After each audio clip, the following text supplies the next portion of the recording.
Alright, so, we are back in action. It's game number 2. And in this best of 3, spawning in the top left, it's going to be the purple Protoss, Starnan. In the bottom right, as the blue Terran, it's MarineLord.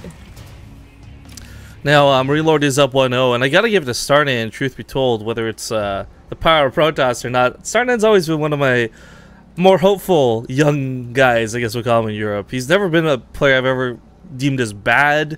I really wish we would see a little bit more of him in tournaments, because I think consistency could definitely help him improve. But as we saw, he goes toe-to-toe with one of the best Terran players in Europe right now. And that was a easy game at the end, but it certainly wasn't easy getting there for MarineLord. Yeah.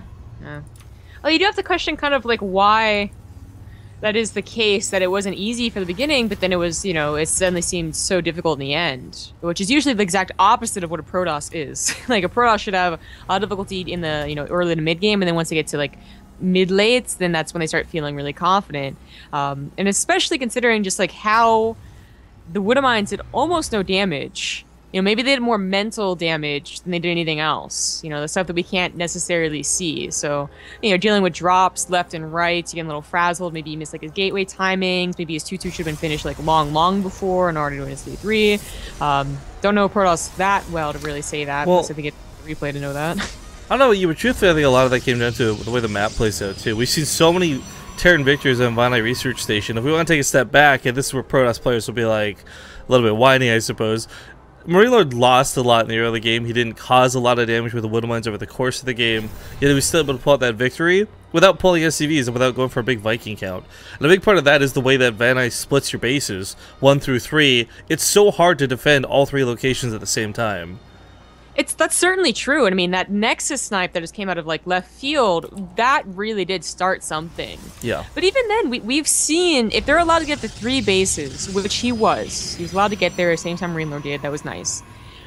Killing 1 Nexus usually isn't enough to just be like, okay, I win now. Like, it's still supposed to be a tough ride from beyond that, unless you get like all 3 at a time in your pull, right? But 1 usually isn't that big of a deal. So, like, I wonder where else, like, things went wrong. And just the, you know, 5 Colossus, 6 Colossus, that's a scary number. But to have nothing to help out on the ground was just... It's not what I expected when I saw, like, the first 12 minutes of that game. So, either Starnan's, like, shaking off the rusts, like, maybe the macro slipped, or maybe he really did take a lot of damage that we just, you know, it was unseen. Maybe the Woodamines did get a couple of shots towards the end there. No, it was like 11 kills by the time the killing blow came out. Yeah, well, I don't know, but hopefully this game's going to go a lot better for him. He'll be able to get to the same place, but have a lot more fodder for his Colossus and actually able to continue playing after the, I don't know, those Marauders getting those kills. Just not something you want to have happen as the Protoss player. No, it's certainly not. I've been holding this one in for a little bit, by the way. Sorry, just before I forget about it. Diocletian Zerg resubbed to the channel recently for his 15th month. Buddy, thank you so much. Yeah, so he did the Dark Templar last game. Bring this up, he's going to Twilight Council again. The Dark Templar, the Dark Shrine itself was actually reduced in costs a while ago. So it's no longer something that, like, if it doesn't work, it really hurts you. And he didn't really warp into that much, but I did like the Warp Prism as an idea. I like Warp Prism play when I watch Protoss versus Terran, not when I play it. So I would like to see that again, but maybe he'll be kind of shy to do that because it was defended rather easily. Well, regardless, MarineLord is sitting pretty. I really like the spread of the depots. I mean, normally this isn't something that you compliment, but after you have a game where there's been a Warp Prism and there's been Dark Shrines, he's really trying to limit the dead space in his main. So, I mean, subtle things like depot placements up here will give him the extra 1 second warning. Sometimes it's just absolutely necessary. Is it just me, or does seeing a supply depot on the very edge of like a base just freak you out? Like, I'm getting like chalk on... Have you ever been on a suspension bridge in real life? And I don't mean like... Okay, well, I have. Shout out to anyone who's been on the Kitsilano suspension bridge. That thing is, like, super safe, and, like, even if people are being assholes rocking it back and forth, it's still, like, a safe bridge. But damn if it isn't the scariest thing in the world, because it's hanging over, like, this giant, like, cliff. So, yeah, I think that depot scares the willies out of me, like, ugh. I don't know about, like, real-life applications here, but I was talking more, like, in TVT, like, you don't want to do that, but what?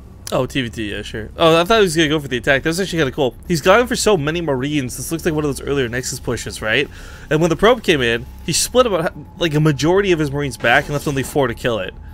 Now, withdrawing, I'm not sure why he's chosen to withdraw here. I thought he was just going to march across the map and go for the big attack, but might be waiting for Stim and Medevacs instead. Anyway, MarineLord has an obnoxiously large amount of Marines for the early game. An abnormally large amount of Marines for the early game. Yeah, and Starnan, this might be a little bit of a panic move where you just want to have any units at all because your production isn't very strong. He's getting an Immortal. That doesn't really help out that much versus Marines, but at least it's something in addition to the Blink Stalkers he has on the ground. Doesn't have any force fields. He warps 1 in, but 1's not enough to force it off the ramp. I mean, he's right to be scared of this push and right to get anything that he can from it, but these Immortals aren't going to help out very much. No, Stim's going to just Shrek everything here. Stim is done, by the way, but there's those force fields. Pulling back. Yeah. Unfortunately, you have to invest in those force fields with a push like this. You just don't have 4 Blink Stalkers on the... Right, and it's a huge investment. 300 gas like that, that's your Colossus count starting up. There it's going to stim and focus down the sentries really quick, pick up some of the low stalkers. Of course, doing this, Blink was revealed. But I don't know, interesting trade. It's almost dead even. Yeah, exactly. That was a trade. Like the best use of the word you can find, man. Like you have my Blastoise, I get your Charizard. Yeah, and like no one really came out ahead from that. You could. You say, well, he lost his Blink Stalkers, so his transition to Colossus is going to be a lot harder. Well, there's not going to be many Vikings, so it's not necessarily a problem. And you can say for the Terran, like, oh, he lost all of his units, so like, how big are the drops going to be? And the answer is not very big. I mean, like 8 Marines and a Medevac, which, honestly, Marines in PvT, or TVP rather, they're just not that. I mean, they're not that scary. Like 1 Colossus deals with a lot of them most of the time. It's those Marauder counts that make a Terran army look scary. But the Marines are definitely good at killing probes. They will wreck the probe line. Yeah. Sadly, the overcharge should be enough to deal with this. So picks up, gets out of there. Third base might be vulnerable if he wants to head over that way before going home entirely. But once again, like these sort of heavier drop styles of PvT are really hard to pull off. Later on, we start seeing players really involve things like Templar, feedback those Medevacs, 4 Stalkers sitting and waiting on the edge of a base. Pardon me. It's just. There's usually not the opportunity for this to happen, but with a low Stalker count despite being Blink, no High Templars in play, I would be honestly astonished if MarineLord felt the pressure to get Vikings up, because I think he's going to get away with Medevacs for a long time. Yeah, I agree.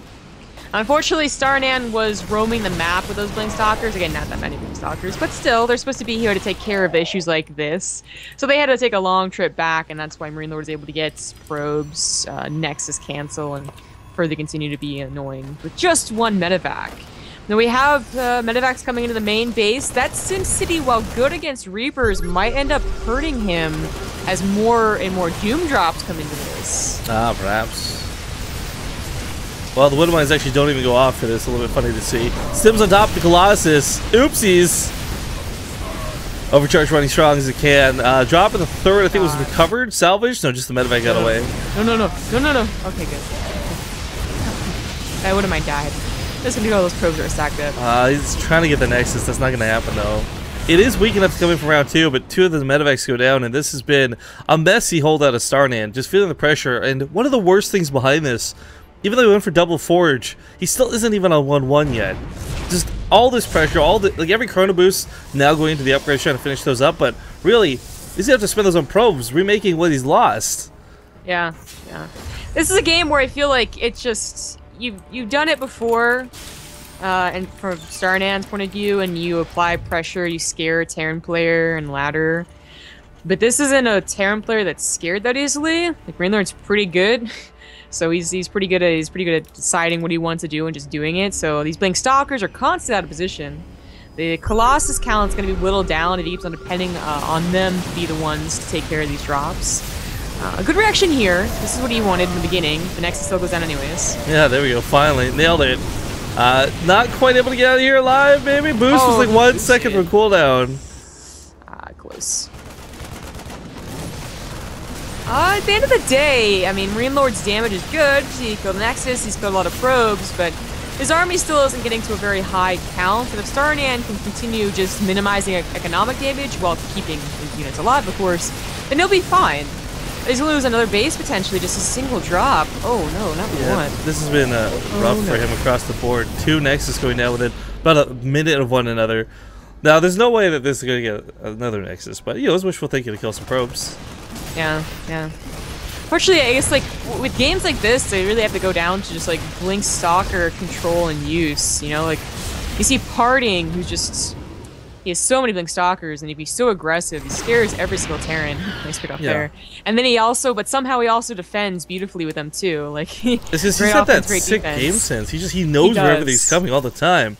He does. Shout out to Snow Python for their 5-month resub, by the way. Thanks for coming back. Yeah.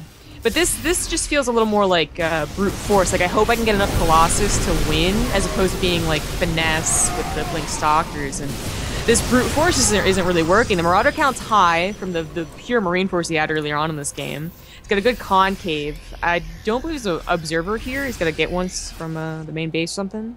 Okay, well, that was awkward. Saw that coming. He might be trying to hit a timing here with his 2-2, which is good enough. I mean, it's going to be ahead of MarineLord's quite a bit. And MarineLord, again, has not really gone for a lot of Vikings, but that concave, the Marauder count. Starnan, don't do it. Starnan, don't do it. It's not going to be worth it in any situation. It's just going to move us around.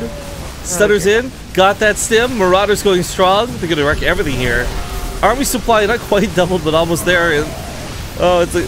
unfortunate situation for poor Starnan.